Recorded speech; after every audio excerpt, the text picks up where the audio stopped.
మన ఇండియాలో కొన్ని కోట్ల మంది ఆదరించే స్పోర్ట్ క్రికెట్. క్రికెట్ ఇండియాలోనే కాదు, వరల్డ్‌లోనే one of the most popular sport. పిల్లల నుంచి పెద్దల వరకు అందరూ ఆదరించేవాళ్ళే. అటువంటి క్రికెట్‌లో ఎంతోమంది ఈ ఆట ద్వారా కొన్ని వేల కోట్ల మంది ఆదరించే స్టార్స్‌గా ఎదిగారు. ప్రతి క్రికెటర్‌కి తన నేషన్‌ని రిప్రజెంట్ చేస్తూ ఆడాలనేదే వాళ్ళ ఎయిమ్. ఎంత టాలెంట్ ఉన్నా ఒక్కోసారి ఆ ఛాన్స్ దక్కదు. నేను ఈ వీడియోలో చెప్పబోయేది క్రికెట్ వరల్డ్‌లోనే మట్టిలో మాణిక్యాల్లాంటి ఒక twin cricket brothers from India. మన ఇండియన్ క్రికెట్ హిస్టరీలో ఇండియాని రిప్రజెంట్ చేస్తూ ఆడి ఎంతో పాపులర్ అయిన బ్రదర్స్ ఉన్నారు. కానీ నేను చెప్పే ఈ బ్రదర్స్ గురించి మాత్రం చాలా తక్కువ మందికి మాత్రమే తెలుసు. వాళ్ళే బాబా అపర్జిత్ ఇంకా బాబా ఇంద్రజిత్. 1994 జూలై 8న చెన్నైలో పుట్టిన వీళ్ళిద్దరూ డొమెస్టిక్ లెవెల్ క్రికెట్లో తమిళనాడుని రిప్రజెంట్ చేస్తూ ఆడుతున్నారు.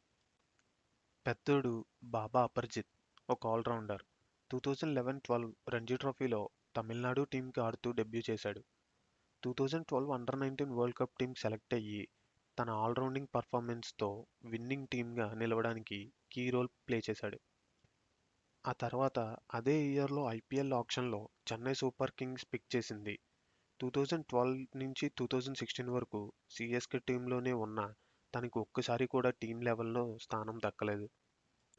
ఐపీఎల్లో తనేంటో నిరూపించుకునే ఛాన్స్ రాకపోయినా డొమెస్టిక్ లెవెల్ క్రికెట్లో మాత్రం తమిళనాడు తరపున ఆడుతూ 2016-17 విజయ్ హజారే ట్రోఫీ విన్నర్గా నిలిచాడు. 2017 రంజీ ట్రోఫీలో 417 రన్స్ స్కోర్ చేసి తమిళనాడుకి టాప్ రన్ స్కోరర్గా అయ్యాడు. నేషనల్ లెవెల్లో ఇండియా ఏ టెస్ట్ టీంలో సెలెక్ట్ అయినా అంతగా పర్ఫామ్ చేయలేకపోయాడు. 2016లో స్టార్ట్ అయిన తమిళనాడు ప్రీమియర్ లీగ్లో డిఫరెంట్ టీమ్స్కి ఆడుతూ ఇప్పటికీ తన బెస్ట్ ఇస్తున్నాడు. 2024లో తమిళనాడు వదిలి కేరళకి డొమెస్టిక్ లెవెల్లో పర్ఫామ్ చేస్తున్నాడు. ఇన్ని లీగ్స్ ఆడినా డొమెస్టిక్ లెవెల్ క్రికెట్లో ఎంత పర్ఫామ్ చేసినా ఇండియాకి నేషనల్ లెవెల్ క్రికెట్లో ఆడాలన్న తన కోరిక ఇప్పటికీ అలానే నిలిచిపోయింది. ఇంకా చిన్నోడి విషయానికి వస్తే బాబా ఇంద్రజిత్ ఒక వికెట్ కీపర్ బ్యాట్స్మెన్.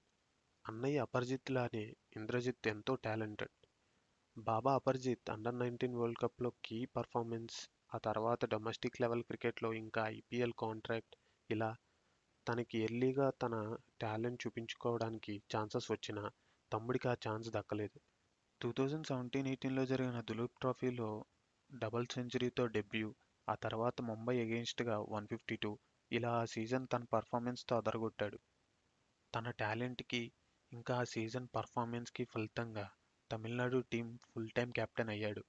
ఇంకా అదే ఇయర్లో జరిగిన రంజీ ట్రోఫీలో తమిళనాడుకి టాప్ స్కోరర్గా నిలిచాడు.